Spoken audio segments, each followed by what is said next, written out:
Después de 2 años que Hooters su nombre ha desaparecido por Aruba, nos logra, hay una localidad sublime, Marinos Pobisa, y después de luna de trabajo, trabajo, estrés, finalmente ahora nos está que el lugar está quedando claro. La queda claro y no está claro para público, ya luna no está abierto para público.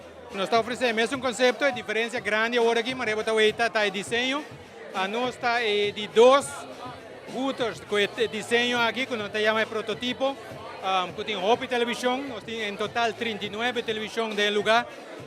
Nós temos um sistema de satélite OP extenso que nos passa mais facilidade para diferentes esportes e anda desejar isso aí. I think first and foremost we offer jobs, right? First and foremost we offer jobs, and we offer a friendly brand that American tourists can relate to and that will drive revenue for the community. We're very confident. This is an incredible location. We have great landlord support here, so I would probably think this is going to be in place for a very long time. I think American tourists will love this concept. We're very popular in the United States. We have almost 400 locations domestically. So again, I think they'll be thrilled that there's a Hooters on the island. I believe this location will do extremely well.